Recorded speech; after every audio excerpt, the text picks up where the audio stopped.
नमस्कार, मैं हूं गिरीश गरोड़ा और आप देख रहे हैं मेरू अखबार। विधानसभा चुनाव 2022 सर पर है और चुनाव के प्रत्याशी हाथ जोड़कर आपके दरवाजे पर खड़े हैं। एक महत्वपूर्ण निर्णय आपको लेना है कि आपका जो बहुमूल्य मत है वो विकास की कौन सी परिभाषा चरितार्थ करेगा। इन सबसे पहले कि विधानसभा चुनाव से पहले प्रत्याशी आपके बीच में आए, आपके दरवाजे पर खड़े होकर हाथ जोड़कर खड़े हों।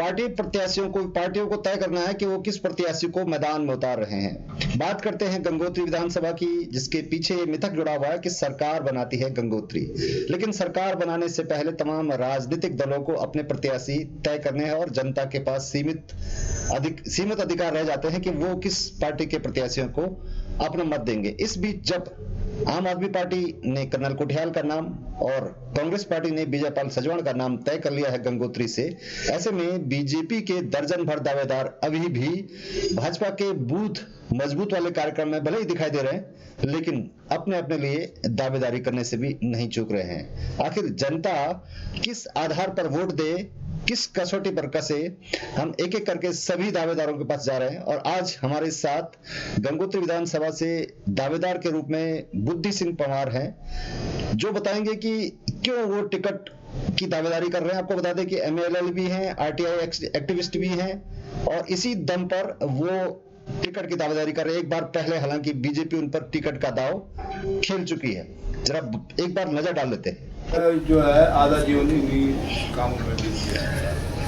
अब क्या लगता है अटल बिहारी वाजपेयी की भाजपा में और मोदी की भाजपा में क्या फर्क है? अटल जी ने जो उत्तराखंड बनाया, मोदी जी संभाल रहे हैं। अच्छा क्या इलेक्शन फर्स्ट। अच्छा, कितने वोट लाए थे उसमें? 6,900 समथिंग पड़े थे। तीसरे नंबर पे मैं एक जागरूक वकील बनूंगा, पत्रकार भी बनूंगा। अच्छा अच्छा तो पत्रकार लगी कि वकालत भी करी। अच्छा। लॉ में 86 में फाइनल डीएवी कॉलेज दर्द। उत्तरकाशी की गंगोत्री विधानसभा में विधायक गोपाल रावत की असमय निधन के बाद भले ही कम समय को देखते हुए विधानसभा उपचुनाव नहीं कराए गए, किंतु इस बीच 2022 के विधानसभा चुनाव के लिए पार्टी की तरफ से ही दर्जन भर प्रत्याशी चुनावी मैदान में डट गए हैं। ऐसे में बीजेपी के बूथ मजबूत कार्यक्रम में भले ही सभी प्रत्याशी कमल के फूल का प्रचार कर रहे हैं, किंतु मौका देखते ही अपनी टीम के लोग अपनी दावेदारी का भी दम भरते दिखाई दे रहे हैं। ऐसे में सरकार बनाने का दम भरने वाली गंगोत्री विधानसभा से जब कांग्रेस और आम आदमी पार्टी ने अपने उम्मीदवारों के नाम सार्वजनिक कर दिए हैं, तब बीजेपी अभी दर्जन भर उम्मीदवारों के बीच में ही अटकी दिखाई दे रही है। इन्हीं दावेदारों में से एक है बुद्धि सिंह पंवार, जिनकी शिक्षा एमएलएल है, आरटीआई एक्टिविस्ट के रूप में पहचान है और लंबे समय तक बीजेपी जिला अध्यक्ष का दायित्व निभा चुके हैं। साथ ही एक बार पार्टी इन पर गंगोत्री विधानसभा से चुनाव का दांव भी खेल चुकी है। बुद्धि सिंह पंवार आरटीआई से भ्रष्टाचार का खुलासा करने के माहिर माने जाते हैं और इसी आधार पर इस बार गंगोत्री से टिकट के लिए अपनी दावेदारी कर रहे हैं। चलिए आपको मिलवाते हैं बुद्धि सिंह पंवार से, जो खुद अपनी जुबान से बताएंगे कि आखिर क्यों वे इस बार टिकट की दावेदारी कर रहे हैं। मैडम जी तो हमारे सरकारी टीचर है। नहीं तो आप घर में कुछ मदद करते हैं? घरेलू काम करना पड़ती है कई बार। जैसे क्या करते हैं? मैडम दूध गर्म कर लेते हैं, दूध गर्म कर लेते हैं, चाय बना लेते हैं, सब्जी मतलब अपना काम में स्वयं कई काम स्वयं करता हूँ। मतलब केवल अपना ही काम करते हैं? अपना मतलब परिवार के समझो उसको, जब मैडम स्कूल जाके चाय पीने तो मैं इंतजार नहीं करूँगा। ऐसे भी होता है कभी सब्जी काट के रखनी पड़ती है? सब्जी लानी पड़ती है, काटनी पड़ती है। जो है आधा जीवन। तो आपने देखा कि हर बार चुनाव में यही होता है, हर दल यही कहता है, हर प्रत्याशी यही कहता है कि वो चुनाव इसलिए लड़ रहा है कि समाज में भ्रष्टाचार मुक्त हो, पारदर्शिता आए और विकास के काम हो। लेकिन वो विकास कौन सा है जिस विकास के पीछे लोग दौड़ते चले आ रहे हैं, प्रत्याशी भी दौड़ते जा रहे हैं, लेकिन कहीं विकास दिखाई नहीं देता। इस विकास की तलाश में तमाम प्रत्याशी भी हैं, तमाम मतदाता भी हैं। इस बार जो यूथ है, नया यूथ है, वो किस तरह की सोच रखता है, क्या परिणाम आएंगे और किन किन दावों के बीच में लोग जो प्रत्याशी हैं वो चुनाव मैदान में उतरेंगे, क्योंकि सोशल मीडिया का प्रयोग बढ़ गया, इंटरनेट मीडिया का प्रयोग बढ़ गया है, लोग एक दूसरे तक पहुंच आसान हो गई लोगों की। तो क्या मुद्दे बदल जाएंगे, क्या दावे बदल जाएंगे, क्या लोगों की रणनीतियां बदल जाएंगी, इस बीच क्या खेल होने जा रहा है और आप किन कसौटियों पर अपने प्रत्याशी को कसेंगे, बारी बारी से आपको दिखाएंगे। चलो आज आपको हम मिलवाते हैं बुद्धि सिंह पंवार जी से, जो आरटीआई एक्टिविस्ट हैं। हालांकि वो वकील ही बनना चाहते थे, पत्रकार बनना चाहते थे, नेता बनना उन्होंने सोचा नहीं था कि नेता बन जाएंगे। टिकट दे दिया दावेदार ने। अब उनको एक अभिलाषा है कि वो एक बार राजनीति में आकर इस गंदगी को धोना चाहते हैं। हालांकि एक अकेला आदमी भाड़ नहीं फोड़ सकता, फिर भी जरा देख लेते हैं, सुन लेते हैं कि क्या बुद्धि सिंह पंवार जी क्या कह रहे हैं। सरकार बनाती है गंगोत्री, और गंगोत्री से इस बार बीजेपी की तरफ से दर्जन भर दावेदार मैदान में है, और उन्हीं में से एक हैं बुद्धि सिंह पंवार जी, जो इससे पहले भाजपा के जिला अध्यक्ष भी रह चुके हैं और पहले एक बार विधानसभा का चुनाव भी लड़ चुके हैं। बुद्धि सिंह पंवार जी, स्वागत है आपका मेरू अखबार में। धन्यवाद गहलोत जी। पंवार जी, सबसे पहले ये जानना चाहेंगे लोग, जिस से मिथक है कि सरकार बनती है और बार बार मोदी जी जिस तरह से घोषणाएं कर रहे हैं, सरकार रिपीटिशन की बात की जा रही है, डबल इंजन की बात की जा रही है, और गंगोत्री से दावेदारों की एक लंबी लिस्ट है यहाँ से, तो उन दावेदारों में से अपने आप को किस तरह से अलग कर पाते हैं ताकि पब्लिक समझ पाए, मतदाता समझ पाए कि किस तरीके से आपको अलग रूप से देखें? मेरा सबसे पहले तो आज के राजनीतिक जीवन में कोई भी आदमी, कोई भी नेता जो है अपने को इतना बेदाग नहीं रख सकता है। जो मैं 40 साल के अपने राजनीतिक करियर में अभी तक मेरे पे कोई भी ऐसा दाग नहीं लगा जो मेरे करियर को प्रभावित करता हो। मैंने हमेशा स्वस्थ, स्वच्छ और जनहितवादी राजनीति की, जनता की समस्याओं को लेकर हमेशा निखर रहा हूँ। हजारों RTI लोग के माध्यम से मैंने पब्लिक के कई काम कराए, कई घोटालों को खोला, और इसमें मेरे को कोई दबाव डालने की किसी की आज तक हिम्मत नहीं हुई, क्योंकि मैंने अपने को उस तरह से कभी प्रेस नहीं किया। पंवार जी, मैं ये कह रहा हूँ ना, ये पब्लिक भी कहती है कि अगर आपने RTI लगाई, लोगों का हित किया, तो आप कर ही रहे हैं। विधायक बन के आप क्या नया कुछ कर लेंगे? विधायक बन के ये देखने में आ रहा है कि अभी भी लोग असंतुष्ट हैं। अब यहाँ पे प्रदर्शन आप देख ही रहे हैं कि हमारी रोड नहीं बनी है, रोड बनी है तो उसमें डामरीकरण नहीं हुआ है, या नहर का मामला है, कहीं पानी का मामला है, कहीं बिजली का मामला है, स्वास्थ्य का मामला है, तो इन चीज़ों के लिए ही विधायक भेजा जाता है कि अब इस दौरान उत्तराखंड बनने के बाद उसमें आपकी पार्टी बोल नहीं पाए थे, आपको लगता था कि बन जाएंगे तभी इस पर रोक लगी, सब नहीं बन पाए थे, कांग्रेस के साथ बीजेपी मैंने कभी दबाव में नहीं रहा। मैंने जब अपनी सरकार में रही तो अपनी जनता की आवाज़ को हर स्तर से ऊपर पहुंचाया। यहाँ तक कि 2001 में जब एक अधिकारी को भेजा जा रहा था यहाँ पे, जो जिसकी छवि अच्छी नहीं थी, तब भी मैंने यहाँ पे अनशन किया था। सरकार हमारी थी, तो मैंने कभी दबाव में नहीं रहा। आज तक सरकार से जो मांग करनी है जनता की, ज्ञापन के माध्यम से हो, मिलने से हो, या अन्य माध्यम से हो, मैंने हमेशा सरकार के सामने जन समस्या को उठाया है, और कभी मैं इस प्रकार नहीं कि आज मेरी सरकार में चुप रहूँगा। मौका दिया था, एक बार मौका दिया आपको जिलाध्यक्ष भी बनाया है, आपको एक बार टिकट का मौका भी दिया, कमी कहाँ रह गई थी? उस वक्त क्या लगा था आपको कि आप ये कमी रह गई, इस बार आप नहीं कर लेंगे से? उस समय सबसे पहले तो ये था कि मैं इससे पहले कोई चुनाव नहीं लड़ा था, तो हो सकता है मेरा कुछ अनुभव की कमी रही हो, और क्योंकि उस समय जो है मेरे सामने काफ़ी दिग्गज लोग खड़े थे, और उन लोगों की जो है कई सालों से राजनीतिक जीवन था। मेरा उस समय बहुत छोटा राजनीतिक जीवन था, और मैं समझता हूँ मेरी रणनीति में कोई कमी रही होगी, जिस कारण मैं उस समय बहुत कम मतों से जीत पाया था। नहीं, मैं तो नहीं समझता कि विधानसभा में सरकार से हावी जिस प्रकार विचारे नहीं हो पाएंगे।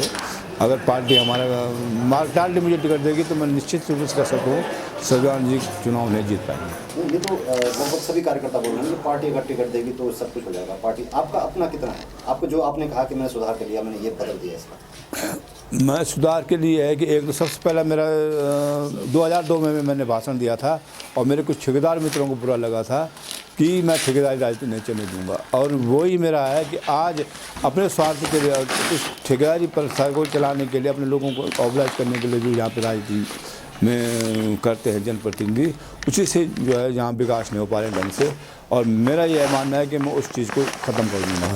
तो दर्जन भर जो आप ही के पार्टी के लोग हैं, आपके अपने लोग हैं, आपके साथ घूमने वाले लोग हैं, आप लोग कार्यक्रम जो बीजेपी बूथ कार्यक्रम में सब लोग जा रहे हैं, लेकिन जो वहाँ अपनी अपनी बात भी कर रहे हैं, उन लोगों को किस तरह से समझना है? कितने लोग आपको? नहीं, ये तो जनता अपने आप ही बोल रही है कि हमको किसी व्यक्ति विशेष से लगाव नहीं है। मैं साफ बोल रहा हूँ, मैं भी जा रहा हूँ, लेकिन वो कह रहे कमल का फूल का जिसको टिकट मिलेगा हम उसके साथ खड़े रहेंगे। जनता तो ये कह रही है। यदि आप अपने बाद किसको नंबर देते हैं, प्राथमिकता किसको देते हैं? मैं अपने अलावा मैं क्या बोलूं, जिसको भी मिलेगा मैं सब मिले बराबर हैं। अच्छा, ये इस बार जो मुद्दे हैं ना कुछ हटके होंगे। गंगोत्री विधानसभा में क्या देखते हैं आपकी, अब तक भी रहे विधायक, अगर आप बन के आते हैं तो आपको क्या लगता है मुद्दे क्या हैं प्राथमिकता के तौर पर इस बार? मुद्दे यहाँ पे जो है मेन वही है कि हमारे जो है एक मुद्दा मेरा थोड़ा सा मेरे समझ में ये आ रहा है कि यहाँ पे जो है जो स्वास्थ्य धारा से एक प्रस्ताव जा रहा है सरकार के पास, और ये भगवान और चिनाल सरोवर तक का सुरंग का प्रकरण जिस प्रकार टेढ़ी में जा रही है उसी प्रकार मैं कोशिश करूँगा कि वो अगले मेरे कार्यकाल में अगर भगवान ने चाह बन गया तो उसको लागू करूँगा। दूसरा, यहाँ पे जितनी रोडों का जो है पेलंग की रोड है, कई जगह के मार्ग हैं जो जहाँ सड़कें नहीं गई है, जहाँ पे विकास की किरणें नहीं पहुँची वहाँ अधिक से अधिक विकास कराने के लिए मैं अपना प्रयास करूँगा। और रोज़गार के मामले में जितना कोशिश करूँगा कि यहाँ पे लोगों को अधिक से अधिक रोज़गार मिल सके। विधायक बनने की जो प्राथमिकताएं गिनाई हैं अपने, वो थोड़ा हट कर रहे हैं वहाँ से, जिस तरह से आपने कहा है, तो क्या लगता है कि आप अगर विधायक बन जाएंगे तो अकेला चना पहाड़ फोड़ देगा?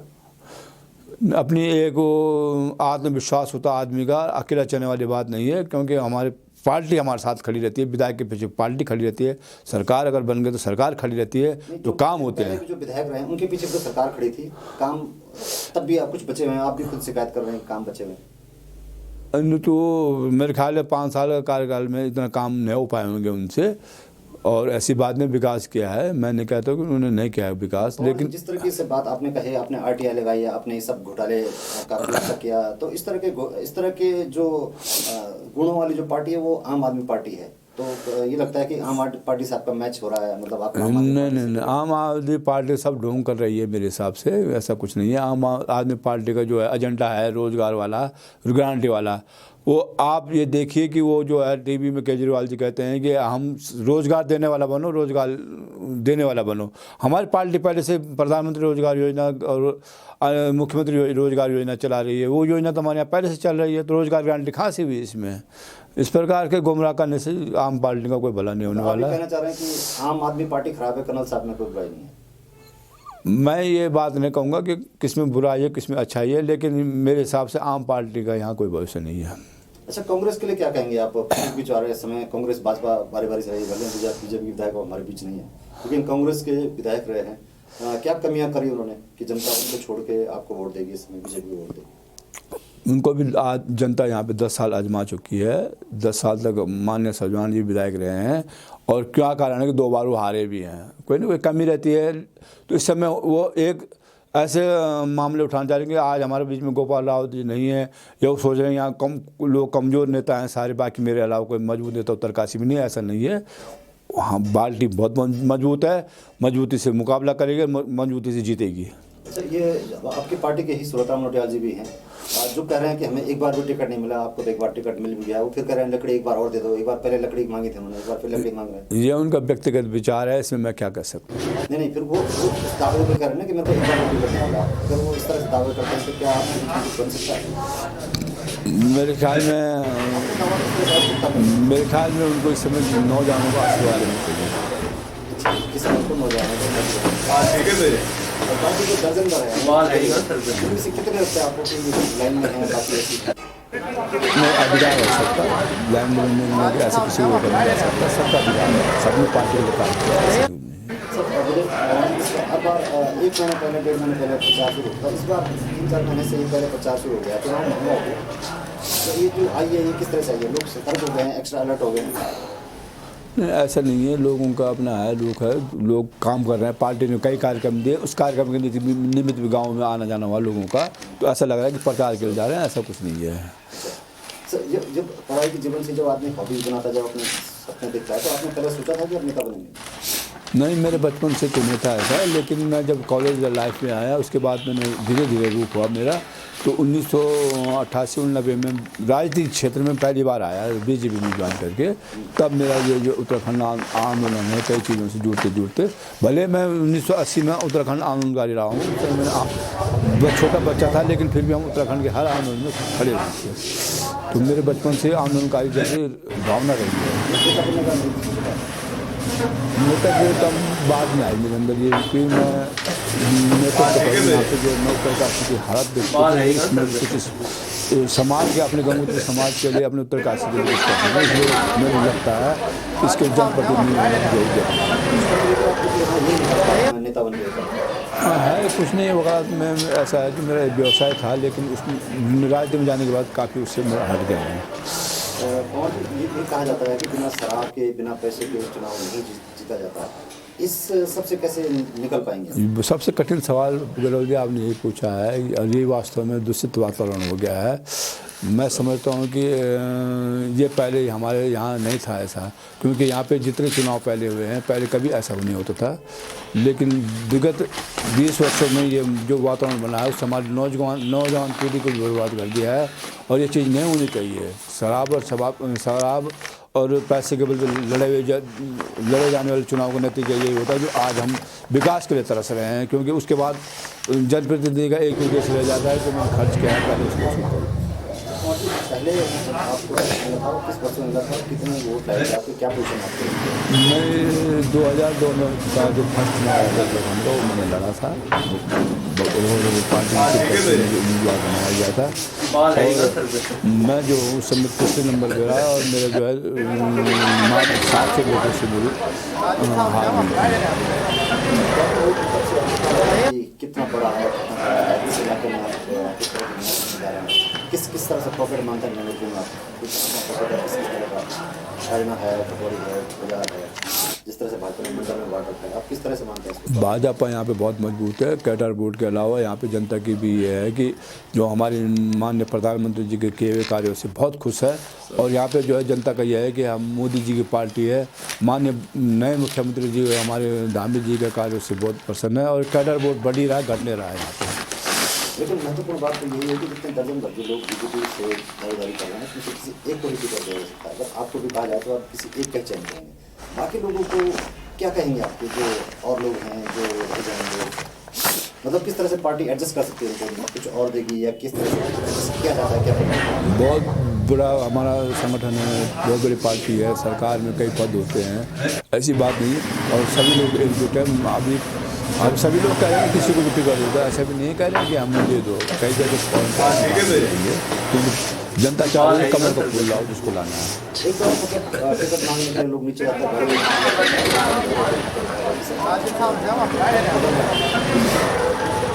पार्टी ने कहा है इस चीज़ को, इससे ऐसे भी टिकट नहीं मिलेगा। हमारा अपना नेटवर्क चल रहा है, सर्वे चल रहा है, अन्य कई उससे चैनल से चल रहे हैं, इसलिए इन चीज़ों से, इन दिखावों से हम टिकट नहीं मिलेंगे इस समय, ऐसा हमने सुना है। अच्छा, एक दौर था जब अटल बिहारी वाजपेयी की भाजपा, लालजी आडवाणी की भाजपा कही जाती थी, अब मोदी वाली भाजपा है, कितना फर्क देखते हैं दोनों तरह की भाजपा में? फर्क तो कोई ऐसा नहीं, सब कार्यकर्ताओं को सम्मान हो रहा है पार्टी में, ऐसा नहीं है।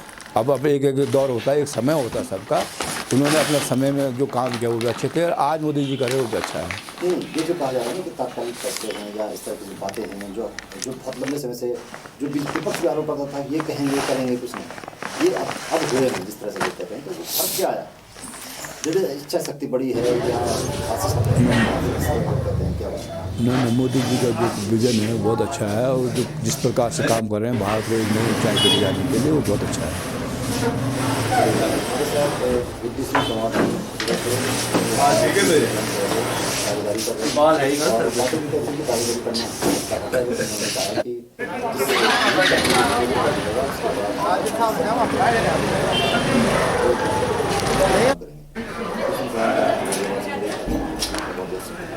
धन्यवाद।